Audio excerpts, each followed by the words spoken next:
Of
harms that were done to her by the medical community.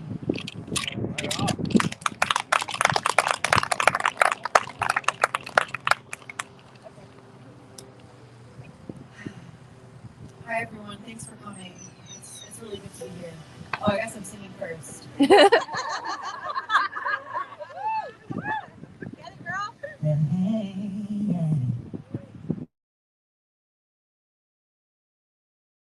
Never fit.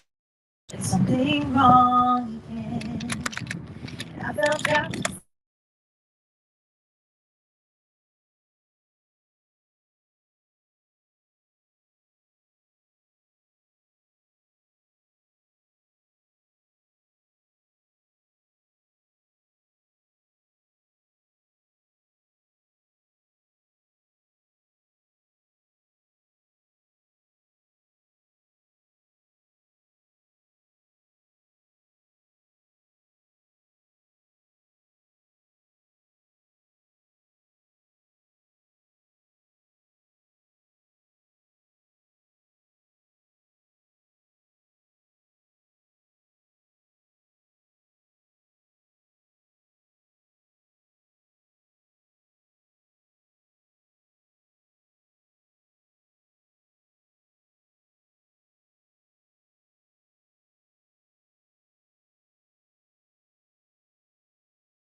Damn what I was risking.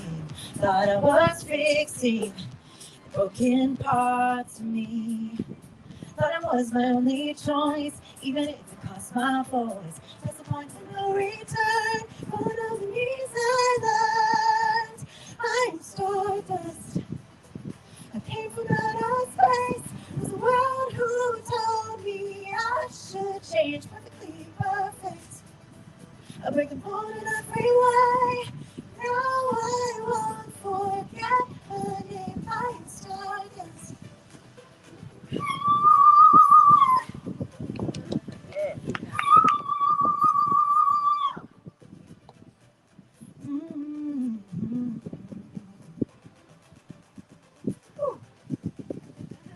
Didn't know if that was going to come out, to be honest. So this is one that you can kind of hear my old voice in it as well, and I'm actually going to harmonize with my old voice. I know that we stopped making sense a long time ago. I should listen to my friends, but I can't let you go. I just keep looking back to our past. What we had was beautiful. What used to be so new and shiny has become so dull. You say that you're with me, but you're not here. You say that say you're in love, but you don't care. Am I just too much? Am I not enough? You love it when we touch, but you don't feel. You want me to be fake, but I'm too real. You never wanna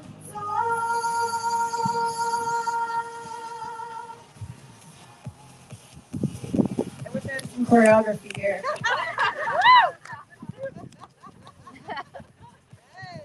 Anybody a dancer?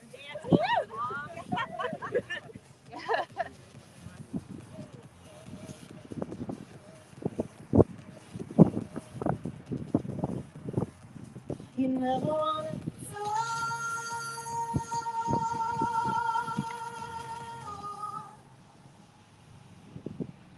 You won't say what's on your mind, but your silence says it all. I wish I never let you in, allowed myself to fall. But it's too late, my heart is breaking, I can't stop it now. But all these years of memories, they keep me coming back. You say that you're with me, but you're not here. You say that you're in love, but you don't care. Am I just too much? Am I not enough? You love it when we touch, but you don't feel. You want me to be fake, but I'm too real. You never wanna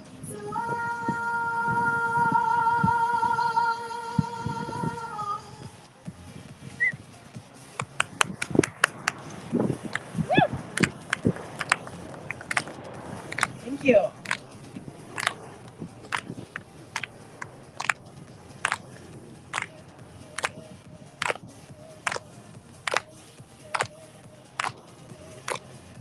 You never wanna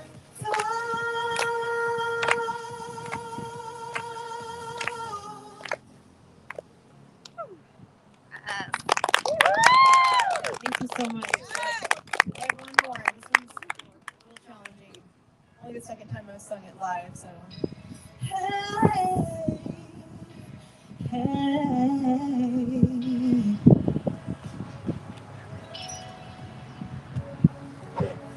As you left me standing there, that's when it started to become clear. Was I losing you just one night? Didn't want to wake up and leave you behind. Such a pleasant feeling it was, just being here. There was nothing to fear. Oh, emptiness filled me up inside. There was nowhere to hide. So I just let go. It was all simple.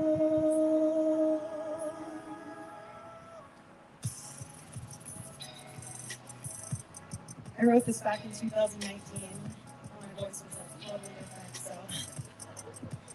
And peaceful moment it was, but I wanted an eternity for you to turn to me. There was no burning desire, and as I was thinking aloud, there were no voices, no sights, no sounds. I couldn't feel my feet on the ground. Oh, I was surrounded. Somehow I forget that pleasant feeling it was. Just being here was nothing to feel. Ooh,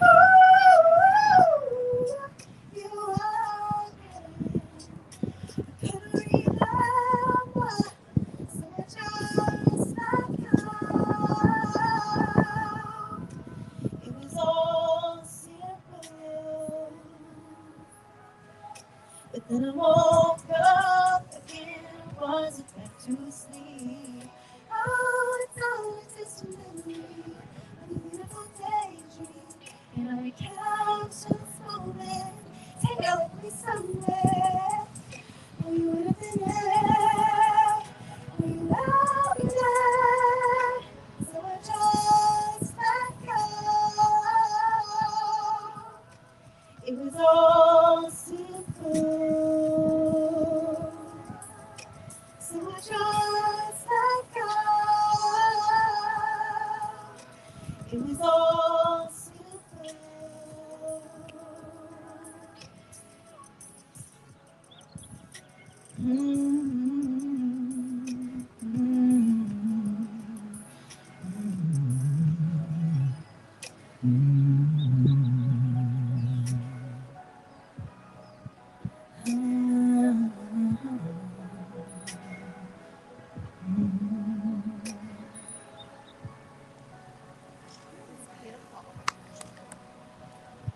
So that one was called Let Go. Thank you so much for listening.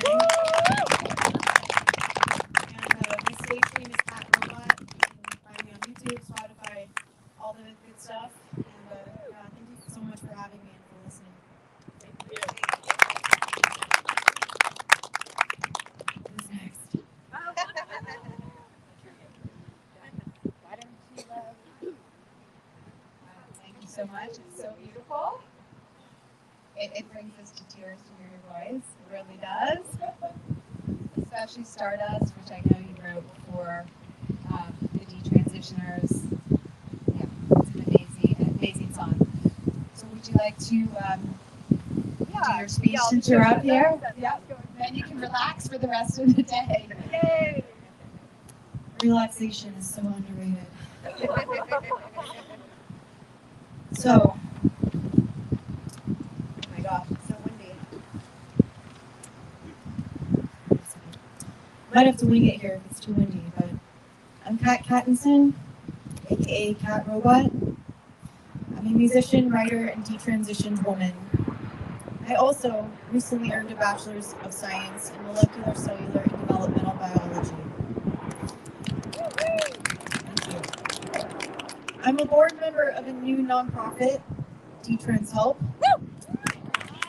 which is dedicated to helping detransitioners access medical care, informing the public about the serious health dangers inherent in gender medicine, and spreading awareness about the growing phenomenon of detransition.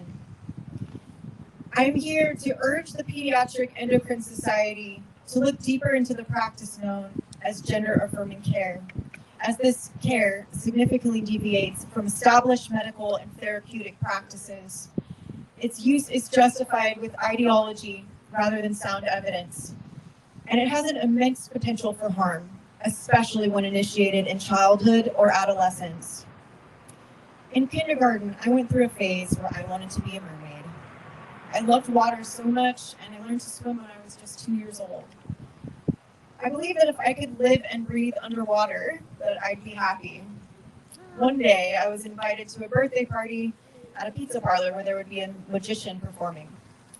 The day of the party, I could barely contain my excitement. I was going to ask the magician to turn me into a mermaid. The logistics of getting me to the ocean were a bit murky, but I was ecstatic at the thought of finally embodying the amphibious form I coveted. So at the party, I interrupted the magician's card tricks to request the mermaid transformation.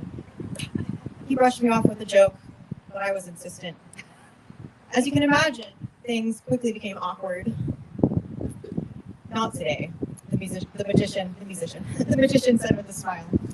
At the end of his performance, I was crushed. I had been ready to start my new life in the sea, but instead I was resigned to being the socially awkward, eccentric, short kid who was frequently bullied.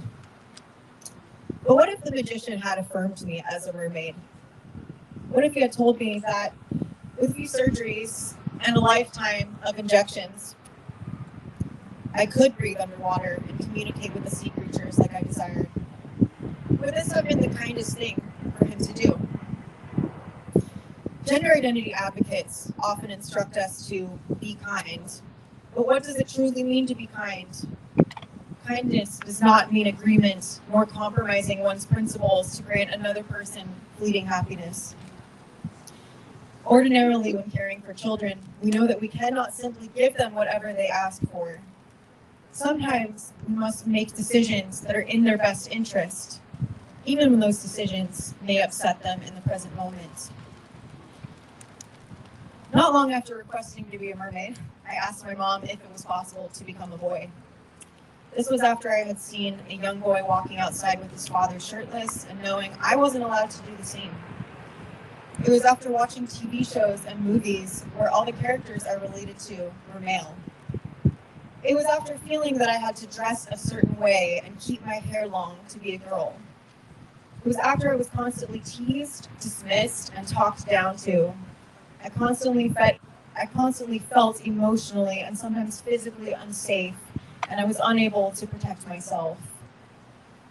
I was lucky that I was born in the 90s, a few years too early for gender-affirming care.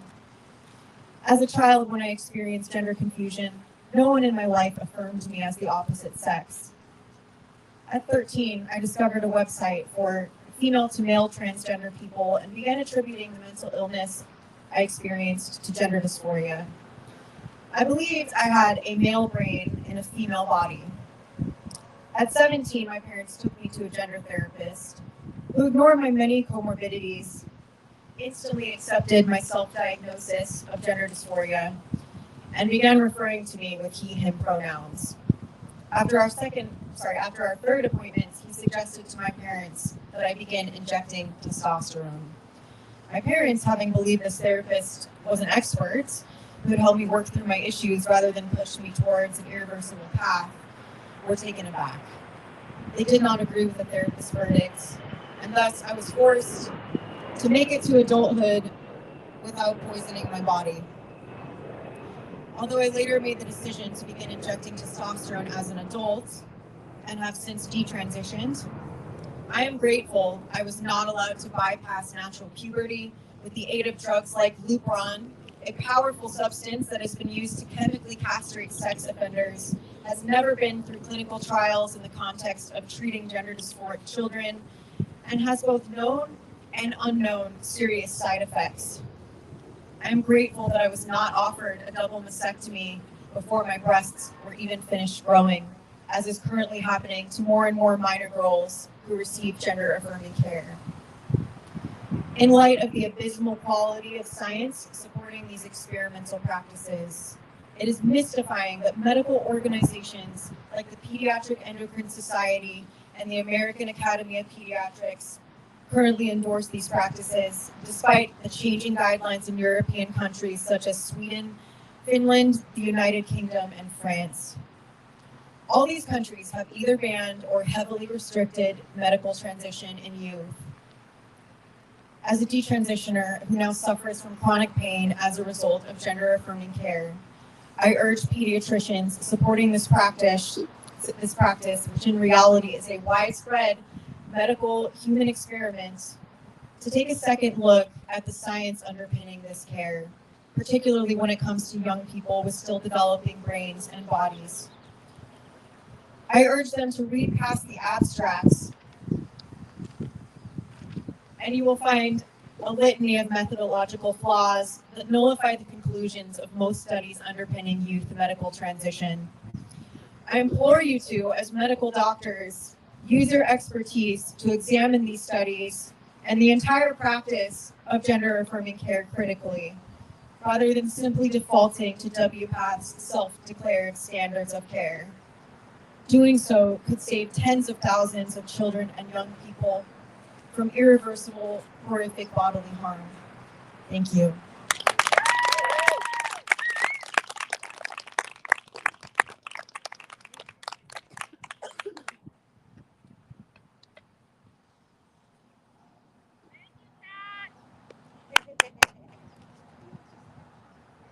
Okay, that was beautiful, Kat.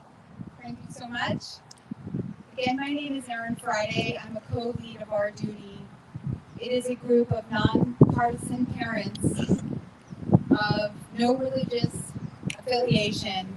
We are parents across the country that are trying to safeguard children's bodies and vulnerable young adults.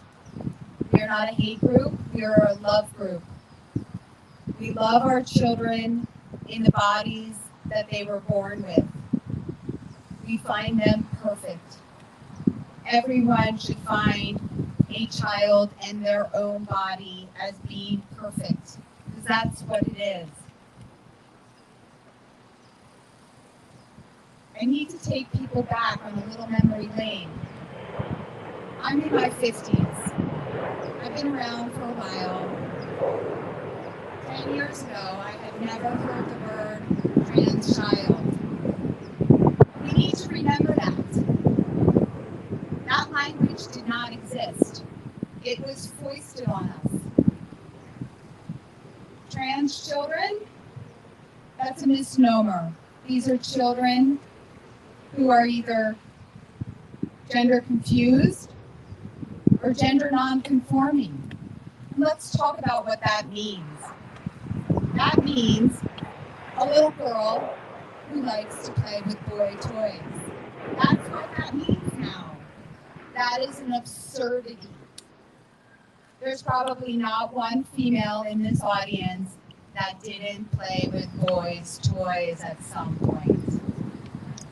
It means that little boys who like glitter, who like to wear princess dresses, who fantasize about putting makeup on and take their mom's lipstick and put it on, are transgender. That is a lie. They are just little boys playing dress up. They are just little girls playing with what they like.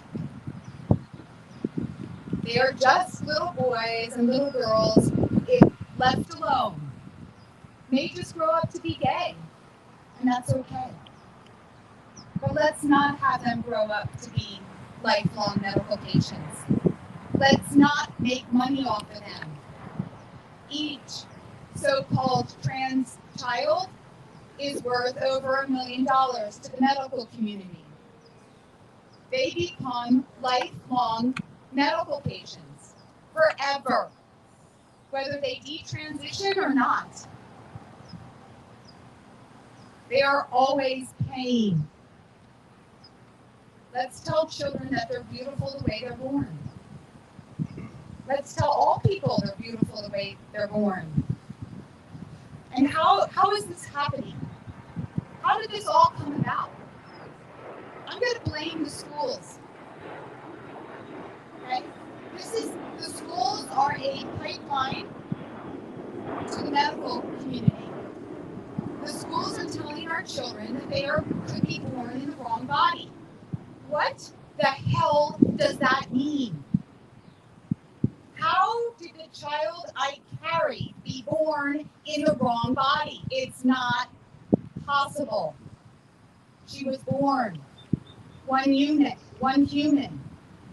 There is no difference in the brain. There are no brains that are attached to wrong bodies. This is nonsense.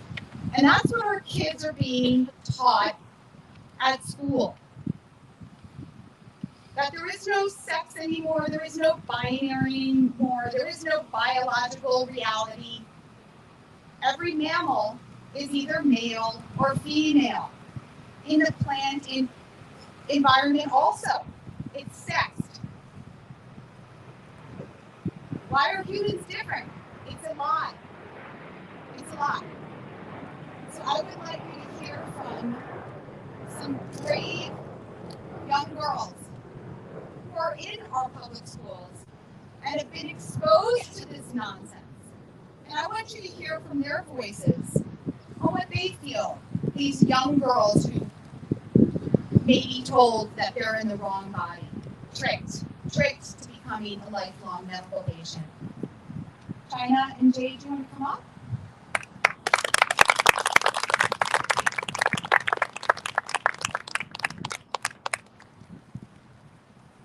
Why have grammar schools installed menstrual products in the boys' bathrooms? Custodians have more work to unclog toilets and remove tampons stuck to the ceiling. Tampon bullseye has replaced hopscotch.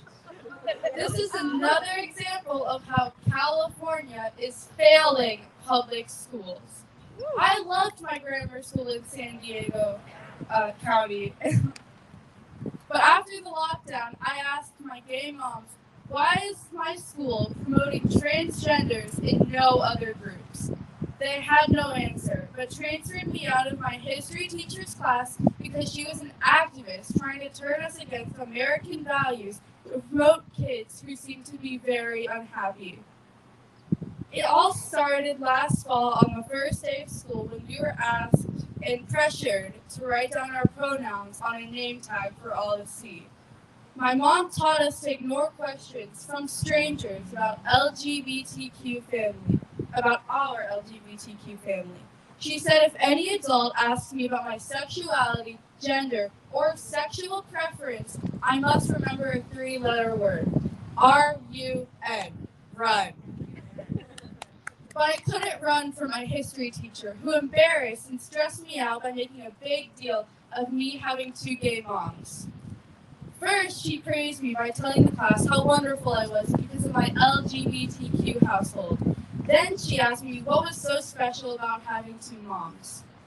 Other than not having to worry about Father's Day, I couldn't think of a thing. Then she told us she was married to a man but still attracted to women. As the year went on, it went from bad to worse. Shortly after, she told us not to trust our parents. My mom said I was never to set foot in her classroom again. Soon, other students transferred out as well. You must do this for your kids too if this ever happens to them. Nothing against trans kids. But people like my former quote-unquote history teacher who loves their lifestyle is actually harming them by forcing others to question their own genders. We kids are fine just the way we are.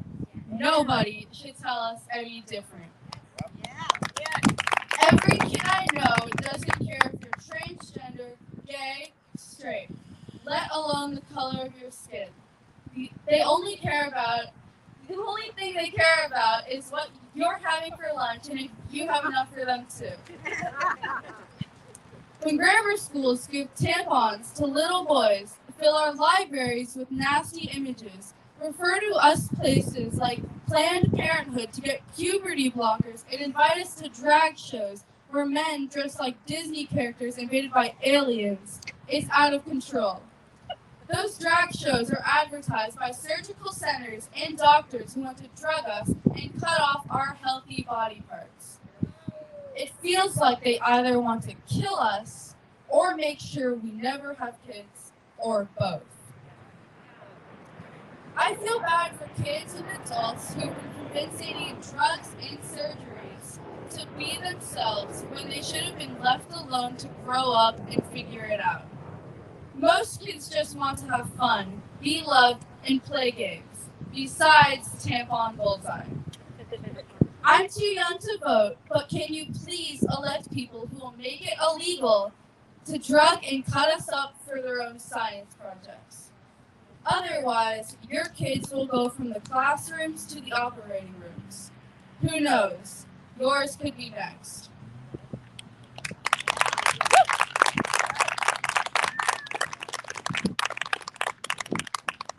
As a kid myself, I am very concerned. I recently took the California Healthy Kids survey at my middle school, and they asked us questions I feel was none of their business.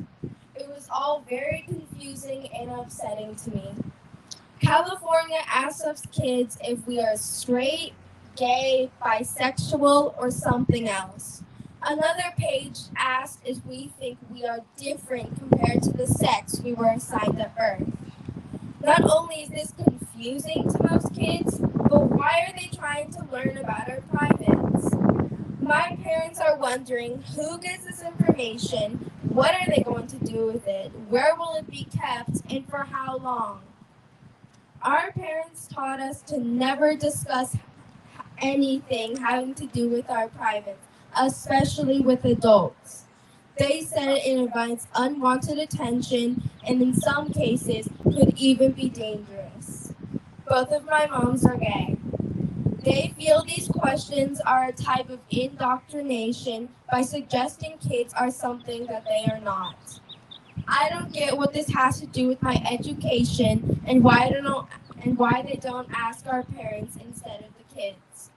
Most parents don't know what goes on because once their kid gets into the 7th grade, schools and even some teachers talk about their sex lives, question ours, and insist we use pronouns that would have made me fail any English test before the lockdown. My school pushes a transgender lifestyle, even though we don't see any at our school. It's causing kids to become stressed and resentful because we feel pressure to accept and call ourselves something we don't understand, nor do we feel comfortable talking about. Most kids don't care if anyone says they are gay, straight, transgender, or another race, because that's what makes up America. But when some of my friends think that taking puberty blockers and cutting out kids' private parts is okay, I worry because puberty blockers can change their personalities and even make them mean. I don't understand why schools think it is okay to push any lifestyle that creates more depression, drug addiction, and suicide for us kids. They should be focused on teaching us history, English, science, and math so we can take good care of you one day. Right now, fentanyl is the number one killer of kids my age and older. I really hope suicide doesn't replace the fentanyl statistics soon. I'm scared.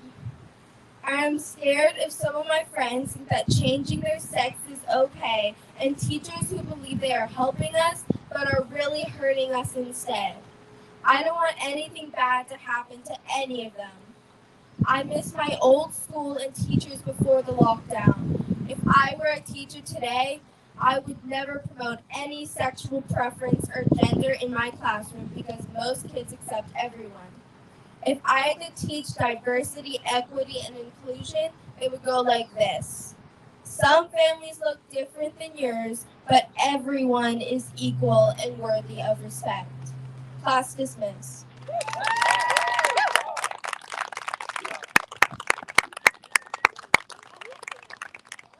Thank you so much. I feel a little better now knowing that our future might be better than it is today, right?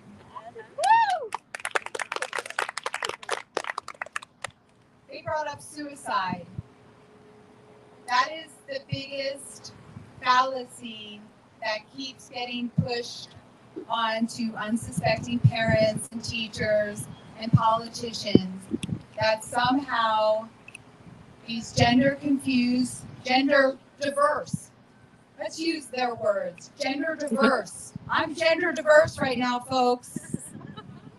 I don't have lipstick on and I'm not wearing a dress. I'm in a pair of jeans.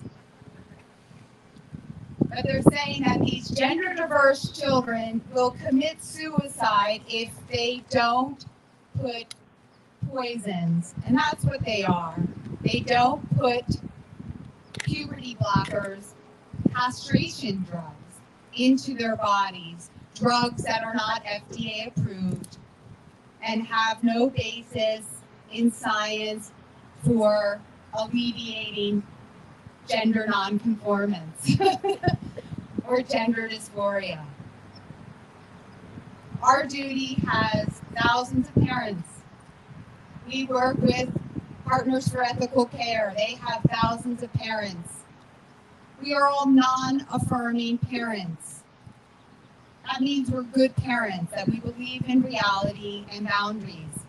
None of our children have committed suicide. Not a one.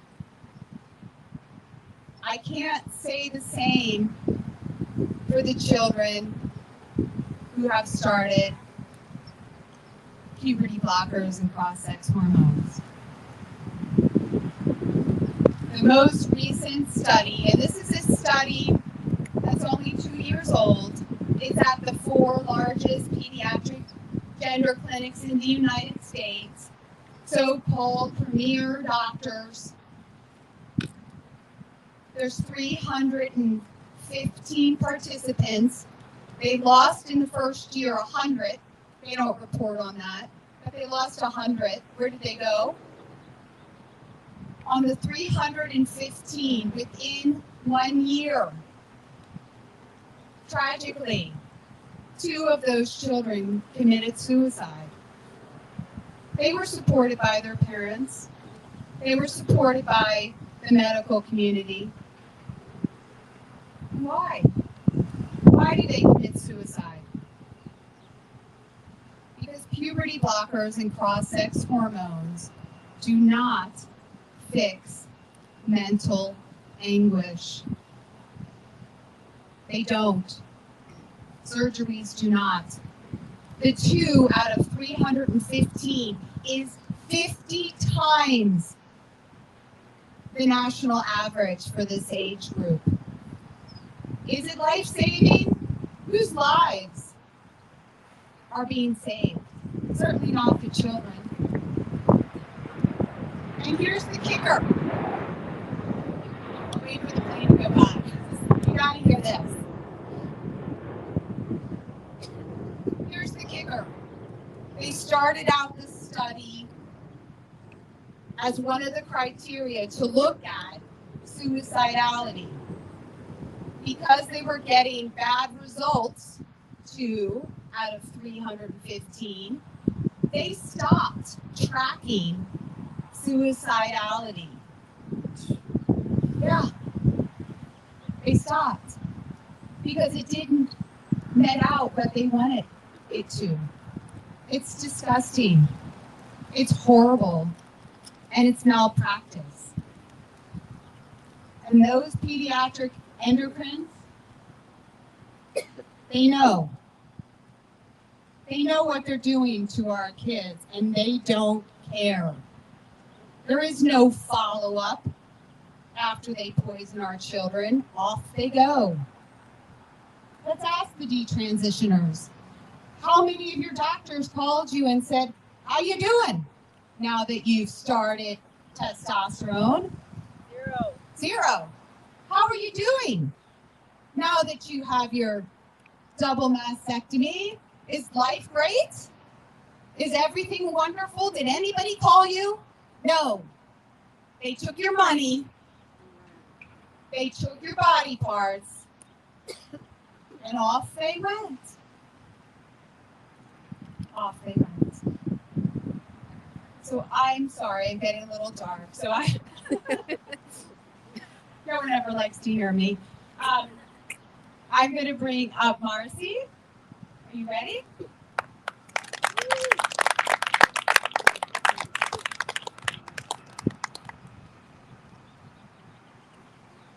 If I had been born 50 years ago, I would have jumped at the chance to be a boy. Had I removed my reproductive organs, as they do to minors nowadays, I never would have gotten together with my life, the love of my life, nor would I have been able to give birth to my 3 beautiful children. Instead, I have this fabulous, flabby body that I love and accept today. I never wanted to be gay. It was unacceptable. It could have been very dangerous. Besides, I wanted to be straight because I would have had a larger dating pool. My point, if I had been sexualized the way kids are today, it would have been very, very easy to take advantage of me as a child. We must let kids be kids. They can figure it out. Ladies and gentlemen, do you think a fully transitioned kid who's never had an orgasm or given birth would want to actually waive those rights when they become an adult and learn what they missed out on? No way! No way, no way. 15 years ago, I had a safe house for transgender adults. Didn't mean to do it. One of them moved in and it organically took its course. Most of them refused cross-sex hormones because it didn't create pleasure. It created a lot of pain. I found that the ones that did the best underwent cognitive therapy as well as mood stabilizers.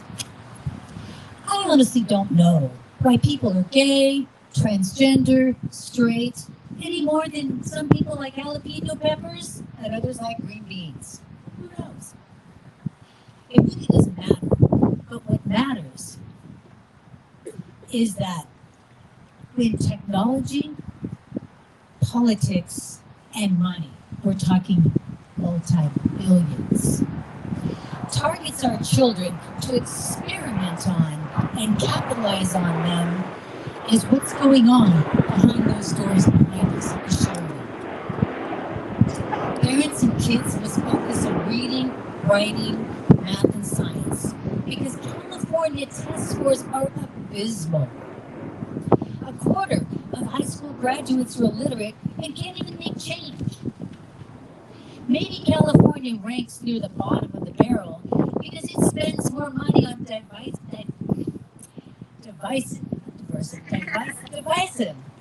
curriculums and sexualizes our kids instead of focusing on academics. As a member of Gays Against Groomers, a taxpayer and a mom, we're asked to go to school board meetings and speak on removing pornography in school libraries that are donated by the same people who are pushing puberty blockers and removing our kids' genitalia. What can you do about it? Taxpayers must vote out trustees in your school districts who promote any sexual preference or gender-affirming programs. You don't have to be a parent to make sure your tax dollars are being spent on education, not indoctrination. Unions are the ones that tend to be buying our school board trustees. I call them union-funded trustees. They are the ones that approve of pornography and promote the alphabet community. And we need to vote them out. We need to vote them out. How do you do that? Look up who is endorsing them and funding them. That's how you find out. Now, the election is coming up pretty soon. It's only November 2024. Now is the time, folks, to pay attention to your district school boards. See who's voting, what they're doing, how are they putting in DEI curriculums? Are they critical race theory, diversity, equity, inclusion? If they're pushing, if they're voting for that, get rid of them. That's where all this is coming from and stemming from the classrooms to the operating rooms. Let me give you an example. Encinitas Union School District sent out 5,000 invitations to grammar school families to promote a drag show. Guess who sponsored it? San Francisco Surgical Gender Affirming Care, the people that take off children's genitalia. That, and along with doctors who push the puberty blockers. Those are the people that want you to come. Family-friendly drag shows. Prepare now for next election by paying attention to the school boards, take notes, and sign up for our newsletters. We'll tell you who's doing what and to whom. Thank you.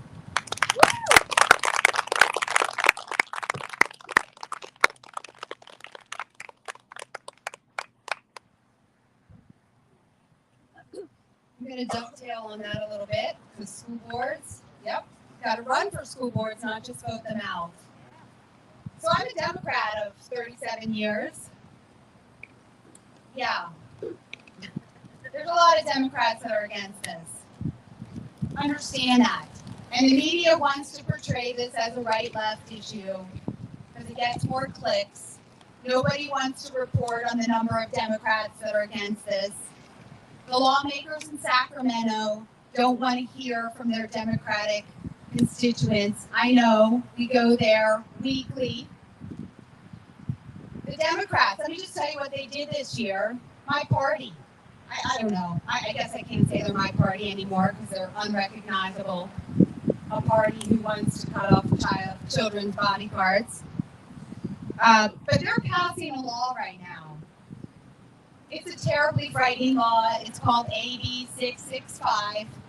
It already passed the Assembly unanimously, with Democrats voting unanimously. What this bill will do will allow 12-year-old and older to be taken from loving parents on the statement of a mental health provider with no claim of abuse. It's state-sanctioned kidnapping. So how does this work? Your 6th grader, your 7th grader, look at these young girls. They can go to their health clinic at school, all these wellness centers that our tax dollars are paying. They can go in to that wellness center, tell that counselor, I think I'm trans. And the counselor will say, do you think your parents will support it?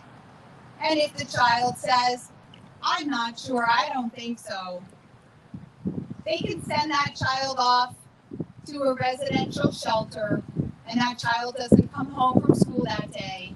And now those loving parents have to fight to get that child back, despite no claim of abuse or self-harm by the children or harm to others. That bill is being passed in our state. What can you do? You call your lawmakers and come up to Sacramento. We need to stop this. You need to be aware. I'll admit it. I'm embarrassed. I wasn't aware. I was asleep at the wheel. I had no idea what was going on in our state. Never again. You need to know. Okay, I'm going to introduce Camille. I hope Camille will talk a little bit about her journey and what happened when she said that she was neither male nor female. Thank you. And I also wanted to know Erin was talking about legislation, and actually in Oregon they just passed House Bill 2002, which was combining gender-affirming care and abortions, which is inappropriate because they're two completely separate things. And my representative, Ed, was fighting for getting detransitioners included on this bill, and they would not include us. So that's the state in Oregon right now. My name is Camille Kiefel. I'm a detransitioned woman, and I've come here today representing Detrans Help, an organization by detransitioners for detransitioners. So I ask all of you a question. What do we mean when we say first do no harm? I spent 20 years with mental health therapy with conventional modalities. I didn't respond well to medications, saw a gender therapist, and received 2 rounds of transcranial magnetic stimulation therapy, an intervention reserved for treatment-resistant depression. I was diligent. I wanted to heal, but nothing my doctors offered had healed me. They always saw my issue strictly as a mental one. I had a history of secondary sexual trauma, was disconnected from my body, severe mental illness, and comorbidities. To them, the only solution left was to remove my breasts. My doctor, surgeon, and 2 mental health professionals all signed off on a non-binary top surgery that had no biological equivalent in nature to an identity that cannot be transitioned to. Because of the negligence of my providers, I now live every day with a mutilated body and health issues. Many I still live with today. Even with multiple night trips to the ER, No one could provide answers. All of this could have been avoided had my physical health issues been addressed. My doctors took me seriously at first, but it wasn't too long before they became dismissive. They told me to see a talk therapist. I had already done 20 years of talk therapy. It wasn't going to work. I either need to seek out a solution for myself or end my life. I knew that to find relief, I needed to take my health into my own hands. I started to address my physical health. I improved my diet, sought out body work, and received hyperbaric oxygen therapy. Then something miraculous happened. My mental health improved. Most of my mental health comorbidities soon went away. My CRP levels, an inflammation marker associated with depression and anxiety, dropped 60%. Studies have shown that 45% of people who did not respond well to antidepressants had CRP levels higher than 3 milligrams per liter. My CRP levels had never been previously checked. This is what I needed all along. It proved that my physical health issues had been overlooked. I wish I could say my story is out of the ordinary, but I know countless other detransitioners with similar stories. Health issues after their surgeries, dismissed by doctors, and all harmed by our healthcare system. Gender-affirming care is a shocking abuse of trust by a medical system captive to ideology, not biology. The treatments are experimental, risky, and inconsistent in how they are distributed. Not only did my providers affirm an identity that did not exist, they removed healthy body parts as a solution when they should have been addressing my inflammation. We must look at low-risk alternative treatments that address the physical health of an individual. Remember, first, do no harm.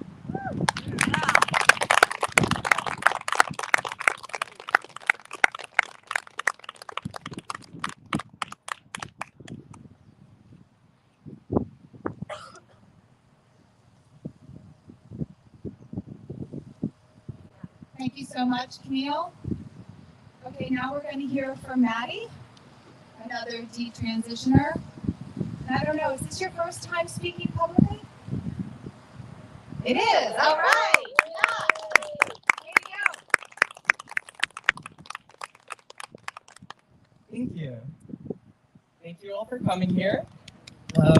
It means a lot to be able to have conversations about this at all. So I'm just gonna say my piece real quick, as concisely and articulately as I can. So it has been quite difficult for me to regain trust in the world since January 6th, 2021. I don't know about anyone else. Not that it was really significant for me, not the rest of the world or America. But that was the night I detransitioned, almost exactly a year after I got my double mastectomy in January 2020, right before the lockdowns. At that point, I had been on hormones for about a year and a half, and I stopped after 2.5 years. But back to January 6th, I just watched MSNBC over my dad's shoulder all day. And I had been depressed and basically comatose for about, I had been having doubts for about a month. for a lot of reasons. But yeah, I watched the insurrection happen, and I was kind of glazed over, but I couldn't sleep. And I remember just thinking, look at all these normal human beings who have been radicalized so extremely to do something that's so frightening and like unbelievable. And they're humans just like us, just like me. And I just thought, like, turned inward for a second and thought, could I ever be radicalized in some way? And I just thought, oh, shit, I was.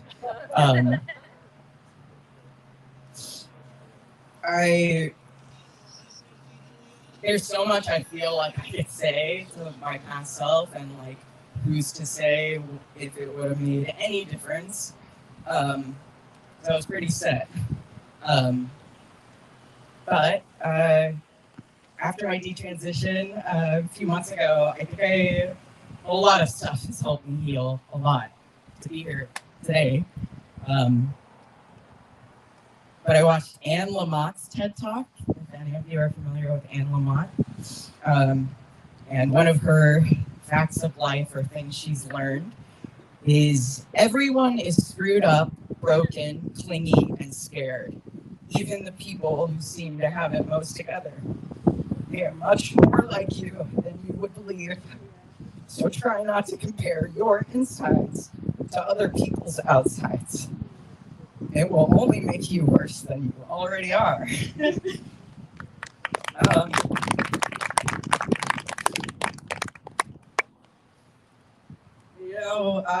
Yeah, I think back to my teen self, and I'm like, what did you have to cope with, to run from, to escape from?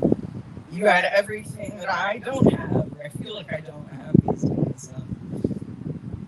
But I guess that's all the healing I've had to do now. I did have a lot going on. We all do.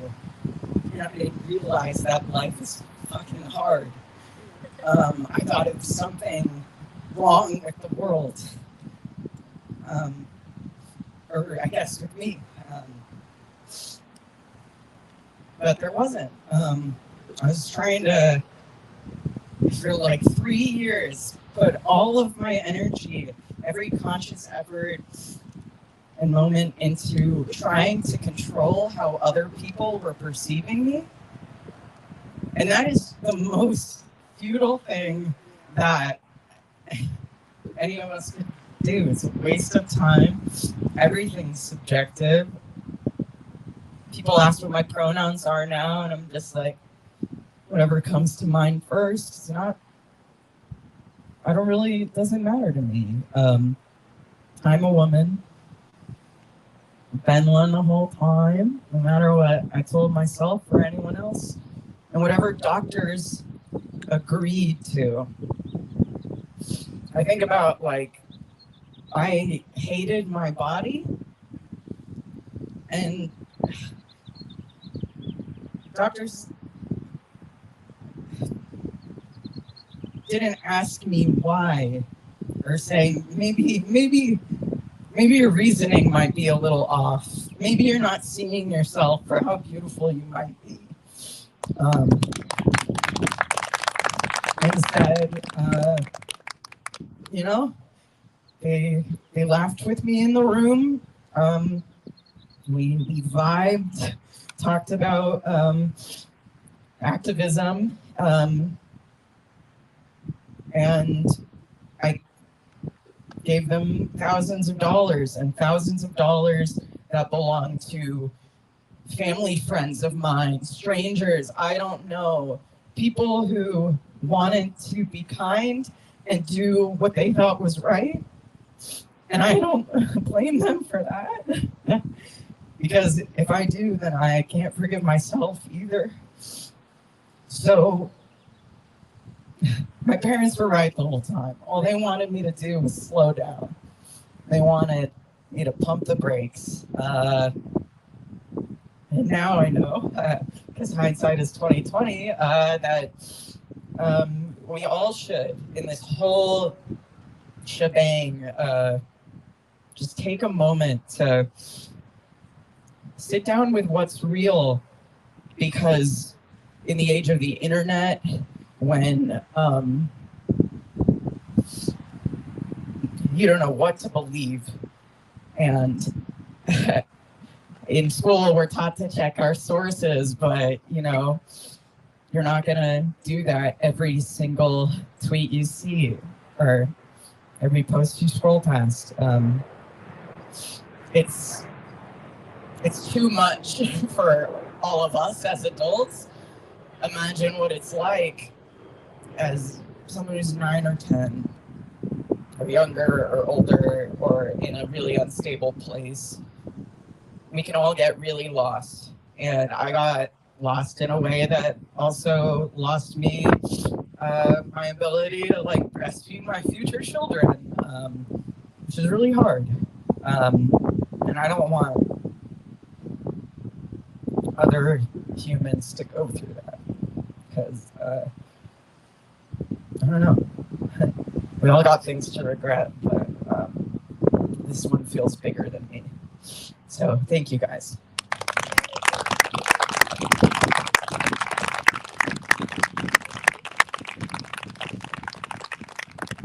Thank you so much. That was incredible. I wanted to go next because you basically touched on everything that this is about. I work with OurDuty West Coast. I'm a parent support advocate, and people call us when their kids come out in various states of panic at different ages. And they're looking for somebody who understands. And I can't begin to tell you how rewarding it is to hear the relief on the other end of the phone when they don't have to explain, they don't have to be a Democrat, they don't have to worry about, they just can tell me their story, and I can point them towards resources that will help them figure it out and won't send them right to a gender clinic. I think, Maddie touched on something really interesting, the radicalization piece. More and more, especially this month, parents are using that word. They're saying, my kid seems like they've been radicalized. And I think that's really important in how we talk about this, because radicalized people are generally coming from a place of loneliness and disconnect, and they're looking for something, and this fills that hole. But it doesn't take them where they think it's going to take them. And these guys are evidence of that. I'm sorry you're mad that your parents were right. But it's interesting because that conversation comes up a lot too, and I think it's really important that it doesn't matter who's right. It matters what's best for the kids. It doesn't matter. I don't care if I'm right. I just want this to stop. And I think the way it's going to stop is to keep doing things like this, as small as this is. Keep talking. I mean, I know Erin's interview has had 700,000 views, and everybody that's calling in the last 30 days, they've all seen the interview, and they all saw it, and they went, oh my God, we can say that? Oh my God, that's my story. Oh my God, that's my friend's story. People are calling and saying, thank you so much for saying this, because it gave me something to grab onto. So the other thing I was going to mention was that we have to keep talking, and I know that the people over there are, I think they're well-intentioned. Maybe that's just my nature. They're not bad people. They just don't fucking know the information. And then our job is to tell them. And my philosophy is, once I've told you, now you know. And now you do what you're going to do, but that's on you. And I understand there's a lot of anger at what they're doing. But one of the gentlemen that was standing here is a retired pediatric endocrinologist, and he just happened upon our talk. And he was very interested, but, he knows what's going on. And he said they're talking about it in there. It's just a matter of enough people standing up. And so we just need to empower them with evidence, with information. I mean, they don't have time to pay attention to all the latest everything. We do. We can send them the latest study. They should be paying attention to it, but they're working. So we have to do the work for them. And I think as long as we keep talking and supporting parents, I know there's a lot of parents here today. Afterward, I would love it if you guys would hang out if you want to talk. It's very difficult to find support that isn't via Zoom. So please take advantage of the space and talk. But keep talking. Thank you.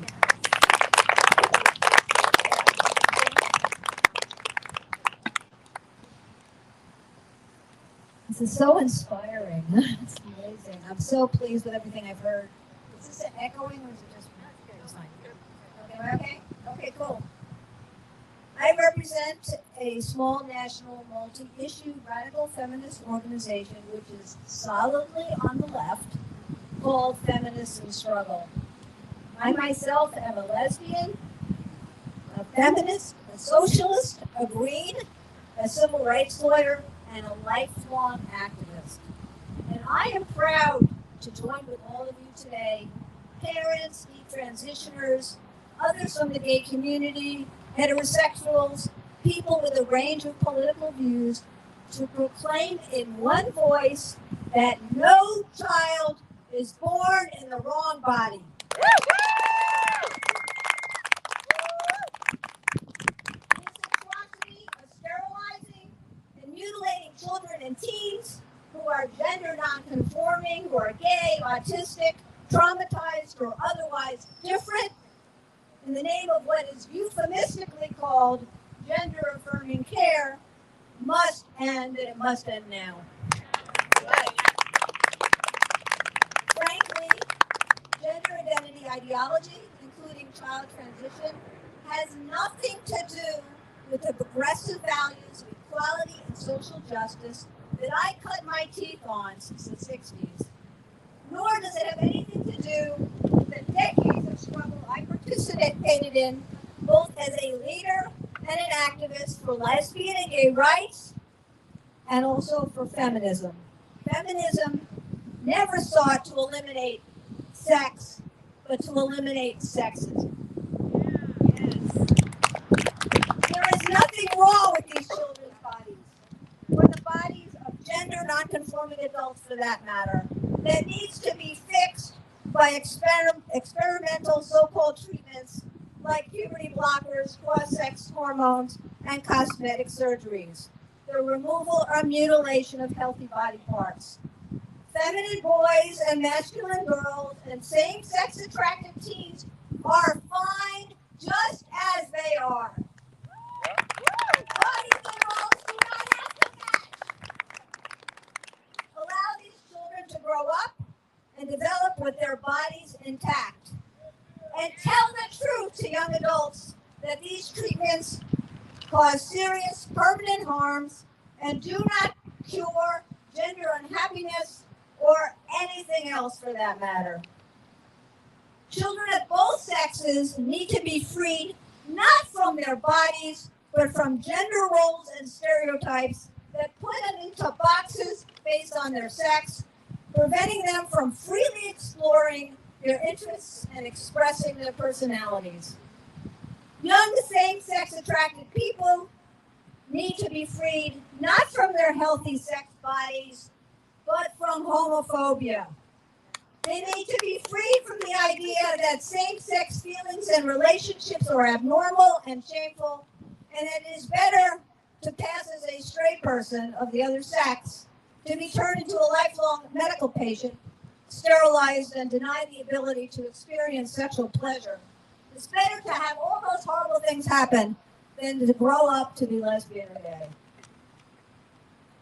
Girls need to be freed, not from their sex bodies, but from sexism that demeans them and their developing bodies as sex objects, that subjects them to male sexual and physical violence, and still, even today, places obstacles in their path to following their dreams because of their sex. We shouldn't be at all surprised that it's mostly girls going through adolescence and young women just entering adulthood that want to escape their sex bodies, that have bought the lie of gender transition, that sex doesn't exist, or that it is possible to change sex. When I was a girl growing up a long time ago, in the 50s and 60s, I too wanted to be a boy. Why did I want to be a boy? I wanted the power, privilege, respect, and opportunity that only men had. The final straw was when I was in 8th grade. I was told that girls cannot be forest rangers, they can only marry one. So I began to consider a way out. And then I read in a magazine, and this is the early 60s, I read in a magazine about Christine Jorgensen, who had undergone sex change. And I thought, wow, perfect, that's the solution. But nothing happened, of course. And instead I had an opportunity to grow up unscathed, unmutilated, found feminism, found a career I loved, and later came out as a lesbian. And I've been with my partner for 33 years as of yesterday. The truth is, if I was growing up now, the story would be really different, really tragic.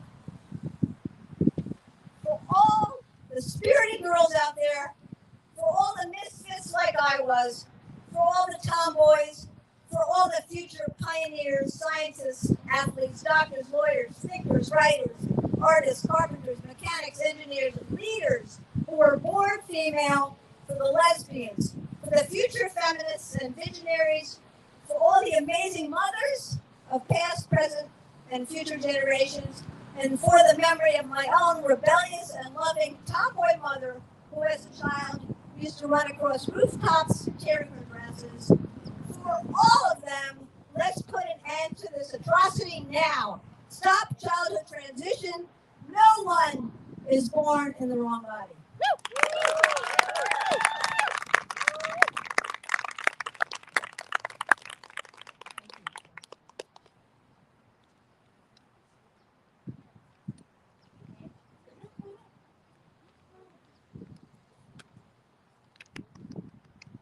I want to say thank you to the men that are here today too, because we need you guys in this fight with us. Because I'm sure you're aware that women are losing their rights in this movement. We have no safe spaces left. We have no place where we can get dressed without a male gaze. We have no bathrooms. It's not just the lesbian young girls that are transitioning. It's also girls who have been sexually abused or are afraid of men, and they think if they take on a male identity that they'll be safe. So we need the good men in this fight. So stay strong and bring out your brothers and bring out the fathers. We need everyone here. This is a unity rally, and it has to be that way. We've got Republicans, Democrats, independents, conservatives, religious people, non-religious people, gay people, just run-of-the-mill parents. We all have to be shouting at the same time so they hear us. So thank you for coming. And now I'm going to introduce Dawn. Dawn's got a bill. I mean, if you can believe it, Washington and Oregon are worse than California. I mean, seriously. Thank you very much, Karen. Hi, my name is Dawn Land, and I'm just a mom. I've got 3 kids who are mostly grown, and normally I wouldn't even bother to come speak before you because my kids have made it through without being touched personally by the transgender ideology. And so I wouldn't really have a reason to come up and speak here. I've got no skin in the game. But anyone who thinks that they're not going to speak up against this transgender ideology because it doesn't affect them and it doesn't affect their kids, well, you're really fooling yourselves. We all need to step up and be brave and speak out against this and push back because it affects everyone. My daughter is a assistant manager at a store at a mall, and one of her new employees, when being introduced to her, insisted on telling her that he's pansexual. Like, why does your assistant manager need to know that? And my son, who is 19, he insists that he be referred to as a zillennial because he doesn't want anything to do with all of those crazy people, the Gen Z and the millennials. So he's just going to make up his own. And then my youngest, he's 16. I'm still homeschooling him. I homeschooled all 3 of my kids.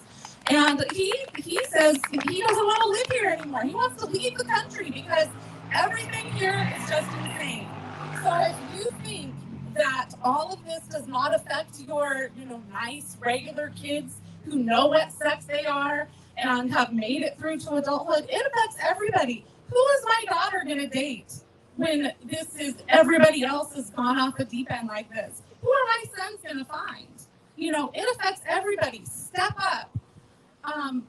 So I come out here, I'm from Seattle, and I flew down here because I don't like bullies and I don't like predators. So the Pediatric Endocrinologist Society here, they're predators and they're preying on our kids. But as Erin said, the biggest predators comes in schools and in libraries, because we also have a bill and it's passed the House and the Senate. It's just waiting for the governor to sign it into law. Senate Bill 5599. And what it does is any child who runs away, who says that they are transgender, that they are questioning their gender, nobody has to tell the parents where they are. So your child, and it's of any age, your 10-year-old could go to school, your 10-year-old daughter could go to school and say, yeah, I think I'm a boy. And as Erin said, well, do you think your parents would support that? I'm not sure, I don't think so. And boom, you're gone. Your daughter doesn't come home. Maybe you'll see her again when 4 years later, when her breasts are cut off and she's gone through all of the puberty blockers and everything. But what I really want, why I came up here to speak, is because I filed a referendum on this bill. Because we have to push back. We can't just take this. Don't sit back and take this. Push back. So I will be referenduming this bill in Washington State. And I know all of you guys are probably not from Washington State, but I want everybody to know. I want everybody to hear it.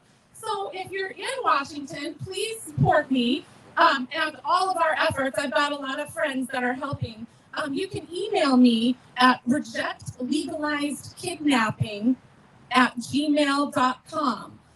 We have a website that's going up. I think it's still under construction. It's reject5599.com. So you can go either of those sites, but that email will go directly to me. And then to all the other 49 states, for God's sake, stop just laying there and taking it. Push back.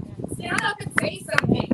And yes, even if you're the only one that comes out to something like this, go out there with a sign and tell them about themselves. This is not okay. They can't have our kids. They can't have your kids. They can't have my kids. It needs to stop. Be brave and push back. Thank you.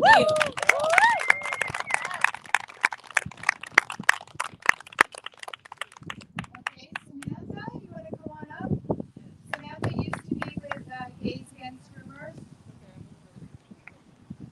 I'm allowed to say that? That's right. Hello, everyone. My name is Samantha Viscount. I'm with a group called Protectors of Innocence. It's solely comprised of all LGBT people. I'm the youngest one in my group. I'm only 23. So I'm Gen Z, but I'm not Gen Z, if you know what I mean. So I'm a bisexual woman. I'm obviously a little bit masculine in my mannerisms and everything. So what scares me is, if I had just been maybe 3-4 years younger than I am right now, I would have definitely been sitting at this table right behind me. And that terrifies me, because I don't think there's anything wrong with, masculine girls and feminine boys. I never followed gender stereotypes myself. So I'm here with no political or religious affiliation. I'm an atheist. And I don't, it's a shame that I have to say that, because this shouldn't have a political or religious affiliation at all. This is one fight. I mean, it's just obvious. Children shouldn't go through these experimental procedures. It doesn't matter who you are, you can believe that. I'm speaking here because I'm completely bewildered and disappointed in my LGBT community, in medical professionals, and in scientists for being so incredibly negligent in handling this sudden child transition phenomenon. They say the existence of trans-identified youth has doubled in 5 years due to a surge in social acceptance. Yet, they simultaneously blame social rejection of trans people as the root cause of the 41% transgender suicide rate. And this contradictory reasoning I've found exists in all facets of gender ideology. We're told to just shut up, trust the science, but this isn't the same objective, diligent, and sincere science that 15-year-old atheist me was once inspired by. Radical gender theory looks more like a toxic religion to me, whose followers accuse others of heresy in the form of transphobia just for expressing doubt or asking questions. And shaming, silencing tactics, and emotional arguing is entirely unscientific. That is not based in science, and this is what these people are using. They're silencing people, they're shaming people, and they're arguing emotionally to justify medicalizing children. That has no place in science. Various studies are referenced by those who support child medical transition, but the flaws in each study stick out like an eyesore. I'm currently a psychology student. I just finished taking behavioral statistics, and I've been looking through a lot of these studies, which I'll summarize very shortly, a few of them after this. So some of the problems I've just seen myself are incredibly small sample sizes, lack of replication, circular and emotional reasoning, clear biases, conflicts of interest, lack of longitudinal designs, inter-organizational peer reviews, disregard for confounding variables, lack of detail, conflating correlation with causation, and inadequate or rigid methods of measurement. That's just what I've seen. So I can't imagine somebody who's taken what I've taken for 10 years, how much they could rip apart these studies that support child transition. It's really pseudo-scientific, and it scares me that we're using this as the basis to permanently alter children's bodies. Most importantly, though, there are no studies, none, on the effects of top or bottom surgery for minors. We don't know what the long-term effects of those are. We have no idea, yet we're still doing this. And if there's been one recently, I'd like to read it because I searched up and down. I didn't find anything. So as an atheist, I used to look up to the scientific community because true science used to be very thorough. True science takes into account all variables, even the ones that may challenge the consensus. With that being said, why are we ignoring the 75% comorbidity rate amongst trans individuals? Why are we ignoring that? Why are we ignoring detransitioner voices? Why are we ignoring the massive link between childhood trauma and gender dysphoria? Why aren't we discussing the overlapping characteristics of autogynephilia, or social trendiness, or peer pressure, or cases of mothers with borderline personality disorder, or Munchausen by proxy, or internalized homophobia? Why are we not hypothesizing that these factors may be causing or contributing to this spike in trans identities amongst our youth?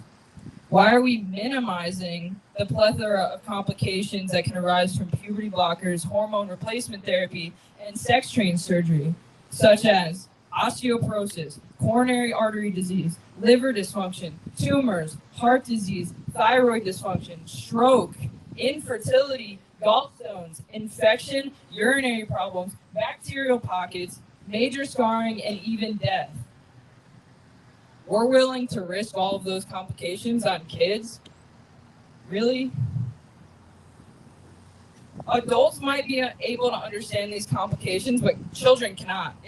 Under no circumstance can children provide meaningful consent and understand what all these medical complications are. They can't. So again, as an atheist and a psychology student right now, I'm appalled and I'm honestly embarrassed of my scientific community over this. True science invites skepticism. It invites it. It encourages questions. Some of the most prominent scientists that I look up to love answering questions about their work. They love seeing the curiosity from other people about, the studies that they performed and the results that they found. It welcomes different perspectives. I remember the old scientific community would have these, stage debates, especially, I don't know if you guys know who Richard Dawkins is. He just got shunned by my scientific community for actually speaking out against this gender theory nonsense. So that says something. So if gender theory does not allow criticism or even open discussion, then it's not based in science at all. It's a cult, an agenda, a political ideology. There needs to be way more thorough research into this field before we can even think about subjecting our children to experimental medicine and procedures like this. These procedures have a 20 to 90% complication rate. Would you go under the knife knowing that you had a 90% chance for major complications? I wouldn't. So why are kids being subjected to this? They don't understand any of that. So they say, do your research, look at the studies, the science speaks for itself. That's what the other side of this says.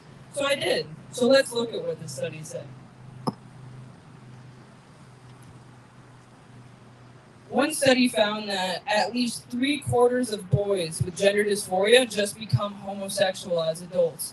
The gender dysphoria clears up and they just become gay men. That's one of the studies. Another one. Boys with gender dysphoria exhibit chronic suffering that is often expressed directly by them as self-hate. That could be another factor of gender dysphoria, self-hate, as we've heard from some of our G transitioners.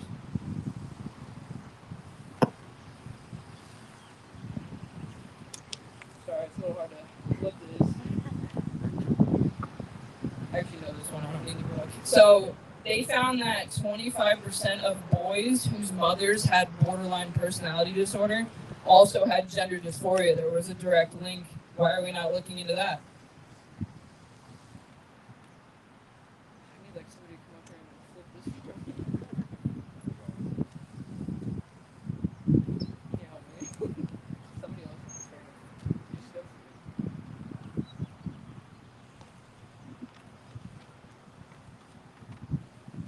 All right, so one study that examined the effects of puberty blockers on children who had gender dysphoria, although they found better psychological functioning, although again they didn't take into third variables into account or anything like that, they even wrote at the end of this summary, and this is what they don't tell you.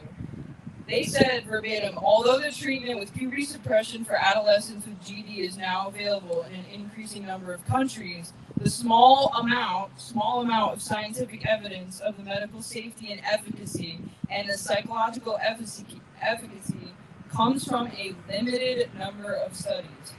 They also went on to say that we cannot generalize this data to other countries. This was a Dutch study, so we should not be adopting that in America. They also go on to say that the benefits were not assessed over time, over a longitudinal amount of time. So they didn't conduct any follow-up studies on these kids after about a year. You need more than 1 year to see what actual effects had. And that's not the only one. So in another study, they found that only 2.5 to 20% of all cases of GD in childhood manifest into adulthood.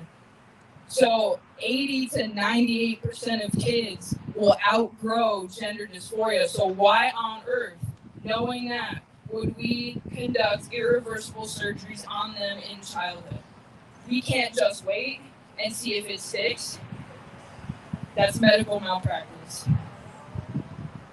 So another study examined the link between childhood abuse and transgenderism.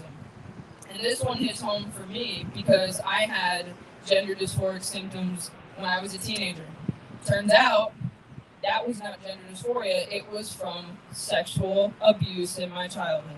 That's what it was from. You know how long it took me to come out about that? 6 years. So the ones that defend this and say, oh, well, these children need to go through 2 years of therapy before they get any sort of gender-affirming surgery, that's not enough time. That wouldn't have been enough time for me to peel back the layers of my trauma and figure out where my symptoms were coming from. So I guarantee it's not enough time for other children. They found a 75% comorbidity rate amongst kids with gender dysphoria. Also, another study, they followed up with kids who, sexual reassignment, not for kids, sorry, it was like early adults. They actually found that the death from suicide rate spiked to 19.1% after sex change surgery. There was an increased risk for suicide attempts, 4.9%. This is all compared to the general population. Psychiatric inpatient care went up 2.8%. There was also a higher risk of criminal convictions. That was after sex change surgery. They were worse off from general population. I have one more, but like I said, the studies speak for themselves. They're cherry picking information to support their position on child transition, but if you look a little farther, if you look in between the lines, you'll find that the actual credible studies with large sample sizes that were performed correctly show otherwise. It shows that it's not the best course of action. And it's amazing to me that they're so fixated on the mental health. What about the physical complications of these surgeries? They never talk about that. Yeah, that's great that their depression goes down and their gender dysphoric symptoms maybe go away. I don't know though. The studies, like I said, I poked a lot of holes through them. What about the fact that penile inversion vaginoplasty ranges from 20 to 70% complication rate? 70%. Wow.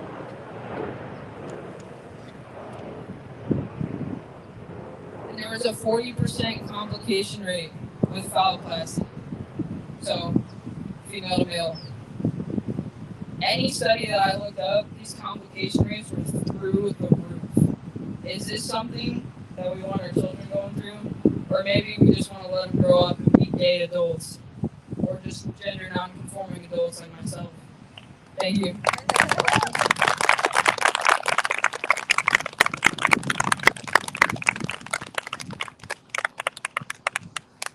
Thank you so much for the science. All that's true. Except phalloplasty actually has an 80% complication rate. Yeah. And it takes the skin off your forearm. Unless you want a bigger fake penis. And then it takes the skin off your thigh. And you should look at the pictures. No, don't. Because you can never unsee. Okay, I'm going to invite Ben up. He's with Dad Army.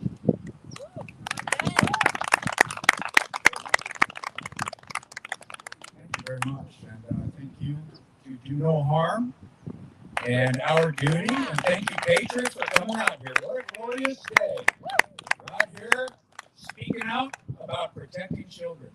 And thank you to our heroes here. Absolute courage. Let's give them a hand. Right on. Very inspired. So I'm Ben Richards, and I'm a local San Diego activist. And thank you to Our Duty for inviting a lot of the local activists here. We're very active in this region. And I'm here representing two groups. The first is the organization that I founded, SoCal Parent Advocates. And what we do is, our mission statement is to expose, challenge, and resist radical gender ideology, critical race theory, and vaccine and mass tyranny in our schools here in SoCal. The other group that I'm representing is the Dad Army. And we are a national group of Dad Army. We also have National Mom Army captains here. And for the Dad Army, we are men seeking to protect women and children. And obviously, this stands in our purview. So I'm going to make this brief. How did I get activated? Well, this day is actually a special day for me because it was about 1 year ago when I got activated. And I have little children in elementary school. And 1 year ago, I found out that the elementary school made an elementary school lesbian, gay, bisexual, transgender, queer club. Now, I'm not against the club. I've never been against the club. I've only wanted to know if they showed up. That's it. I want to know if they showed up to any club. And the entire school staff said no, including the principal. And I tried to go to sleep that night, but I couldn't fall asleep because I had one nagging thought in my head that I still espouse and tout to this day, and that is, anyone who wants to hide things from me about my little kids, you are no friend of mine. End of discussion and period. Just like we said, the school is a pipeline. And over this last year, I've been learning about and unpacking this very powerful apparatus. Maybe you don't call it an apparatus, it's a force. You know, some people say it's the New World Order, the FEW. I don't know. But there is a powerful force that is seeking to radicalize our children. And that this force is doing it across multiple spectrums, and they've created multiple systems. This is one of the most powerful and effective systems that they have. And I call it now the trans-medical industrial complex. Because within these systems, they have, and this is in every institution, it's in the schools, it's in the medical industry, it's in the government. And they have made these systems to discourage people from speaking out due to fear of reprisal, while, for instance, in the medical industry, they encourage and monetarily incentivize these harmful, irreversible procedures on children. And we're here, united from all walks of life, standing up courageously saying, this is not right and this must stop now. It's unacceptable. We'll start wrapping it up. I'll keep mine topical. There's been much more brilliant speakers than me with a few call to action, okay? This is supposed to be apolitical and we're very united, but make no mistake, 2024 is coming, man. And, you know, we have Republicans here, Democrats, socialists. Well, we're all united, right? But I want to say, even to the Democrats and Republicans, go and lean into your local committees. You need to start getting into this stuff. For instance, the Democrats here, go to your local caucus and talk to your leaders and say, guys, we have to bring it to the center. But either way, this first call to action is we have to get activated because 2024 is coming. And this is how we're going to change things through this election, right? That's right. Another call to action. Okay? To all the people who are watching this right now, this has to be a third job now. Now I have 3 jobs. I have to make money, feed my family, I have to raise my kids, and now we have to take time to come out here. So, especially the people watching this on live, we need you in this fight. This is the greatest conflict of our time. That's how powerful this system is. And I like to say, we are ending chapter 1. Remember when you were a kid and you're reading your history book? Chapter 1 of this conflict, very, very few people realized that we were in this conflict. And they had the courage to stand up, sacrifice their time, sacrifice their money. And guess who that is? That's all of us here today. So right on, happy to be here. And now we're moving into chapter 2. So my prerogative with SoCal Parent Advocates for the rest of this year, we need to expose as much as we can. We need to activate as many people as we can. And we need to organize and network, just like we're doing now. Because come January 1st, 2024, we are going to fix this. We're not going away. And I'll leave you with this, one of my favorite lines. If they think that we are getting tired and afraid, you're wrong. We're getting energized and emboldened, and we're not going away. Right on.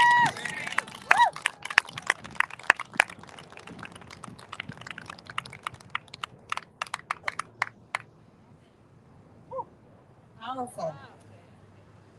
Okay, so we have a special guest here today that I'm going to talk about, but I just want to let you know that this is our last speaker.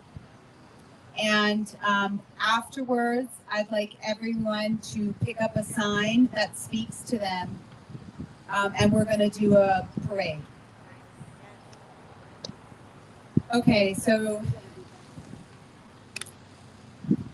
this is a really painful story. Abigail Martinez, who is sitting back there, is an incredible mother. Her daughter, at the age of 14, 15, started to believe that she was a boy. Her daughter was influenced by the school and by a friend and by the friend's glitter mother, concretizing that her daughter was a boy.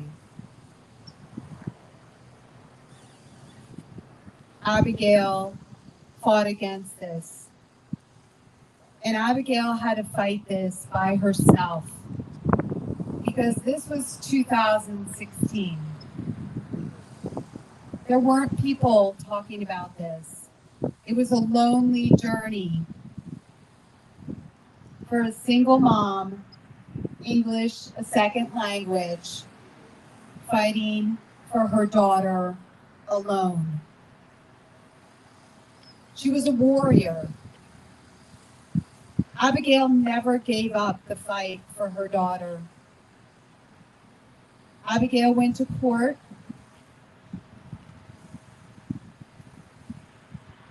I'm sorry, I get emotional. Abigail had a claim of abuse exacted on her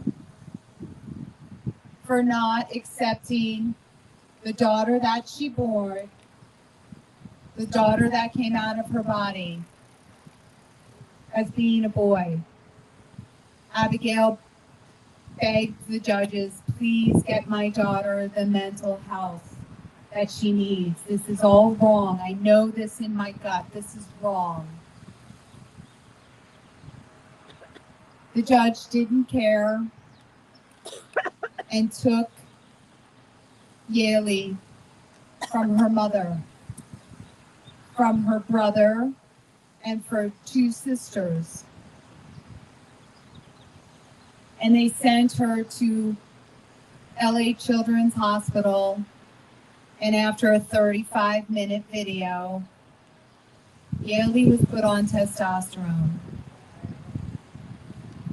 Abby didn't give up the fight. She didn't give up her lonely fight. She continued to fight for her daughter. Her daughter was taken away and sent to foster care homes, foster care facilities, sleeping on couches, floors, taken from her loving family's home over an ideology. 3 years later, the court finally found that Abigail was not an abusive parent. 3 years, Yaley was gone from her mother. 3 years, Yaley, was pumped with testosterone. For 3 years, Abigail could only see her daughter for an hour a week, supervised, where she was forced to call her a boy.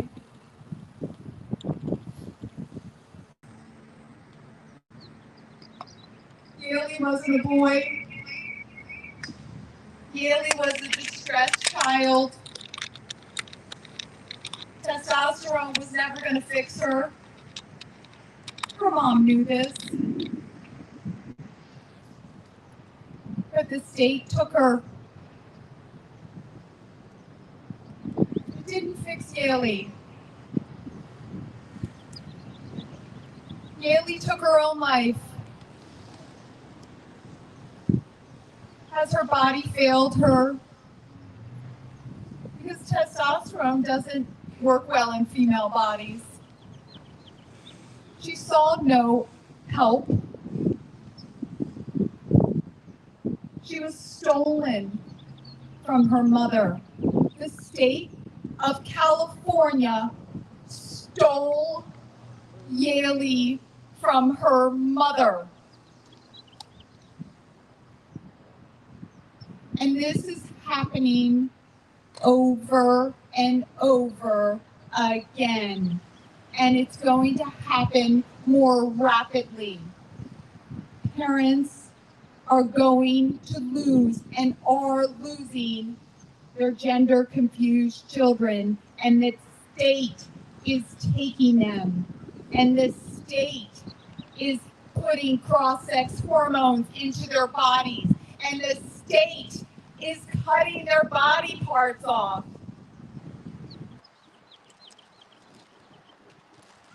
The state thinks they're better parents than we are.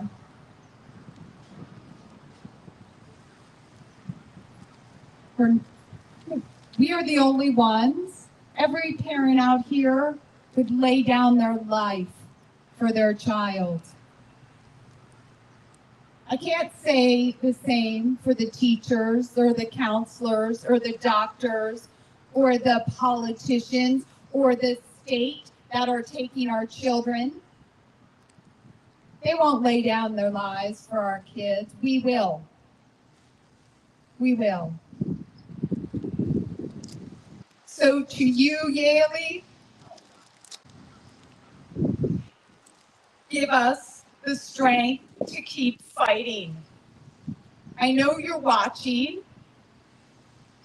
I know you're cheering us on. And we're going to continue to fight for all the Yaleys in the world.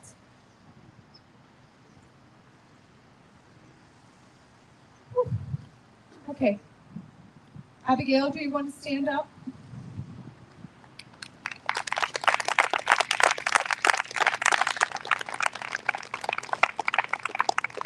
Thank you. Okay, so now let's take our courage. Let's grab a sign that speaks to you. You're gonna have to walk a long way, but that's okay. We've got energy. Let's walk and show the pediatric endocrines that we're watching. They need to pay attention. They need to stop harming our children.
Puberty blockers! Good afternoon.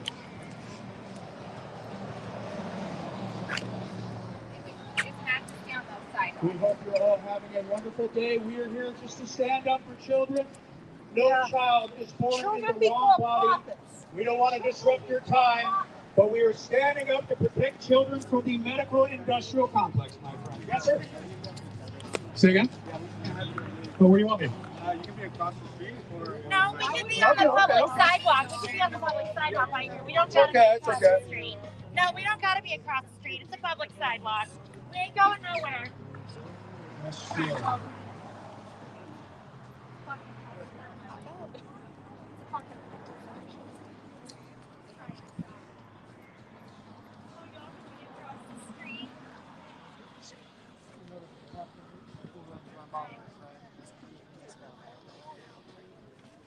Well, we hope you had a great lunch, my friends. We are concerned citizens, parents, and we are united with the special group Our Duty to speak up against the bad medical industrial complex that's harming children. No child is born in the wrong body. Sure. No child is born in the wrong body. I have 1 foot on the sidewalk and 1 foot off to appease these binders, which I appreciate them. They are making sure I don't get a ticket. We are here in love. We are not here in hate. We love everybody. And like I said, we are here courageously united. We are from all walks of life, all different political beliefs. We're standing up for children. And the medical industrial complex is incentivizing harmful procedures, irreversible medical procedures that are ruining people's life. And that needs to stop now. I am a detransitioner. I am with a group of detransitioners. We are here to speak out against the sterilization and mutilation of children. No one is born in the wrong body. Puberty blockers and cosmetic surgeries are not health care.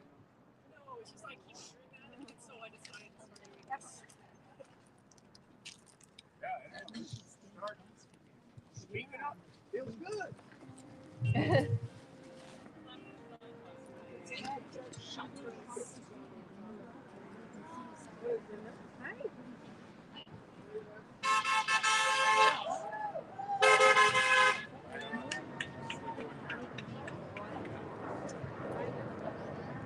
I had a severe history of trauma, and my doctors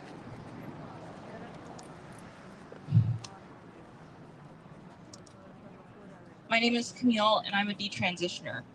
I've come here today representing Detrans Help, which is an organization by detransitioners for detransitioners. In 6th grade, my best friend had been raped by her brother, and I've started to present more masculine. I thought that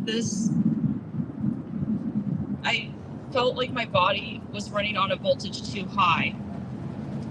And although I did 20 years of talk therapy, nothing helped. I did dialectical behavioral therapy, I did EMDR, and I did 2 rounds of transcranial magnetic stimulation therapy, which is a treatment reserved for treatment-resistant depression. I was struggling so much, and what I really needed was doctors to look at my physical health, but none of them would because they always considered my issue a mental one. I don't know how many of these, and what bothers me is that there's so many detransitioners out there who are struggling with physical health issues because nobody's willing to look into their issues further. I had high C-reactive protein, which is a biomarker for inflammation, and we only found this out after I'd done the surgery. And now that I've been able to address that, my CRP levels are 60% lower than what they have been, and I'm more emotionally stable than I have been in my entire life. We need to look at low-risk alternative treatments instead of these high-risk, invasive treatments that are a part of gender-affirming care. Please, please do this so that somebody else doesn't have to go through what I went through. Thank you. Nice. Gender-affirming care is not evidence-based. It's based on ideology, not evidence. This is creating lifelong medical patients by doing harm to children's bodies.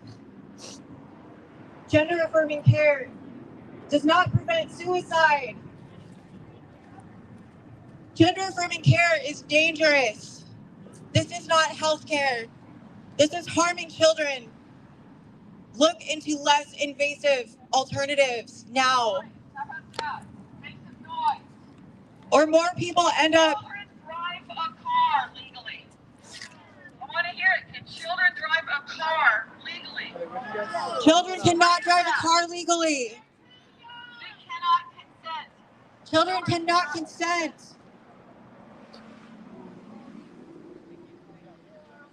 Yes. Can children pick their own bedtimes?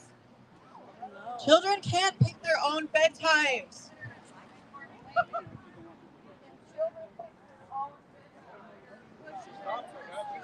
If a child can't pick their bedtime, they can't pick their gender. Why not? Because children cannot consent.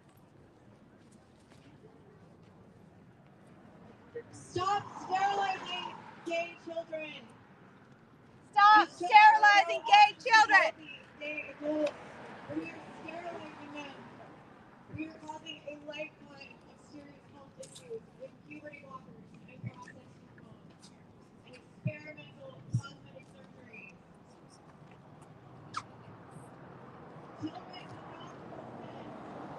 Children do not consent. Children cannot consent. Children cannot consent. Children cannot consent. Children cannot consent. Children cannot consent. Children cannot consent.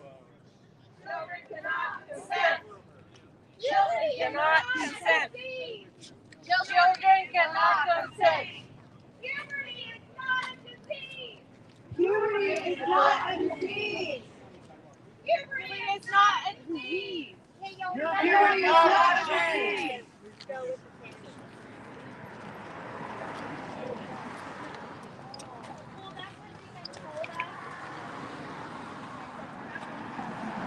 Children cannot drink. Children cannot pick their own bedtime. Children cannot drive cars. And children can't vote. Why in the hell did they cut off their sex hormones? Sex organs. Children cannot consent.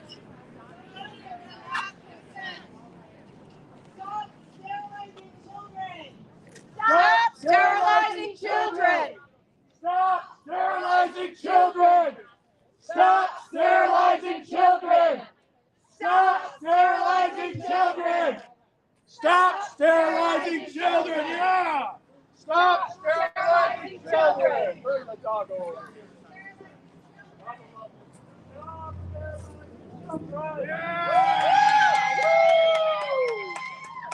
Cannot consent.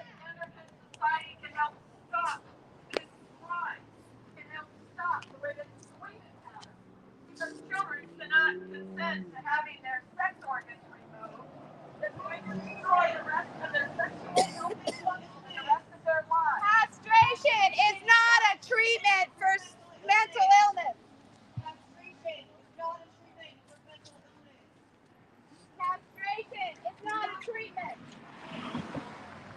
Good job, Joey. Get up. Stop transing kids. Stop transing kids. Stop transing kids. Stop transing kids. Damn it. Transing kids. Stop transing kids. Stop transing children with the medical industrial complex. That system is built to monetarily incentivize procedures that are hurting children. It's not right. Please, if any courageous individuals want to come down here and educate us and speak with us, please do. We all want to share ideas here, but we are concerned for the future of our country. And it's not right what is happening to these children. Children cannot consent. Children cannot consent. Children cannot consent. Children cannot consent, folks. It's crazy. They can't consent. They can't consent to a tattoo or to buy a pack of cigarettes. Therefore, they cannot consent to radical medical procedures. We've always said it. I want them to answer me if gender identity is supposed to be fluid. Get them. Get them. Let's go. They dropped the Get him, get him, get him. Just get it. I have a question for you medical professionals. If gender identity is fluid, like you say it is, then why would you permanently alter someone's body? If gender identity is apt to change. How's it going? I just need everybody on the sidewalk, please. Yeah, no worries. Yeah, everybody on the sidewalk. For gender identity. all children are born perfect. No child is born in the wrong body. No child is born in the wrong body. No child is born in the wrong body. No child is born in the wrong body. Children's identities change throughout their life. Why would you permanently alter that before they are fully developed? Money. Yeah. Leave them kids alone. Why would you permanently alter a child's body before they even know who they are? Money. Their identity is not solidified until they are adults. Children cannot consent to lifetime sexual dysfunction. Children cannot consent. Children cannot consent. Children cannot consent. Children cannot consent. Children cannot consent.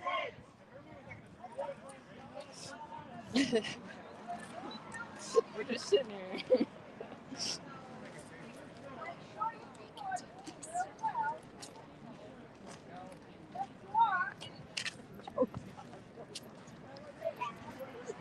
Watch yourself, watch yourself. I see it, I see it, I see it. Nuremberg 2.0. Do you know what happened to the Nuremberg doctors who experimented on kids? They were hung. Watch out for the bicyclists, everyone. Hung. Stop child medical experimentation.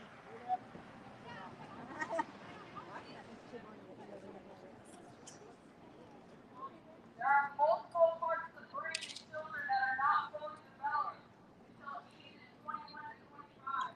How do they know who they are yet? They do not have purified identity.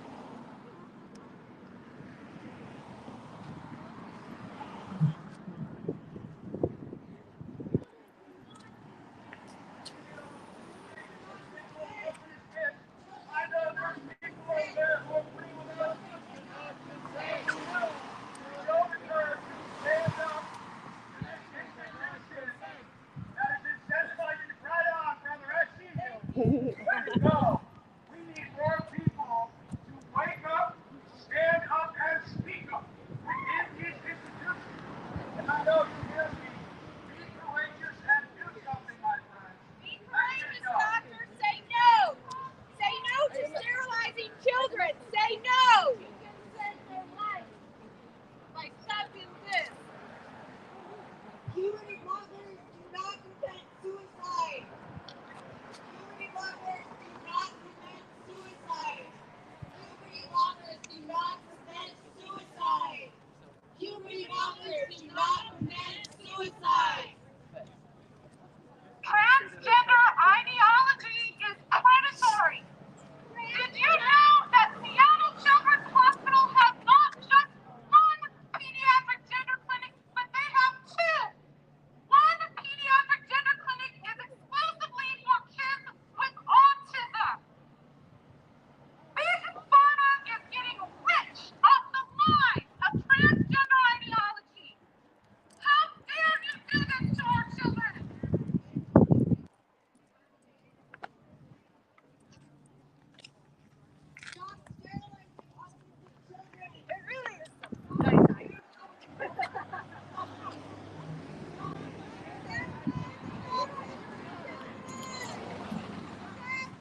die. Is there still a battery on that one or no? Yes. That's why I stopped. So you can have.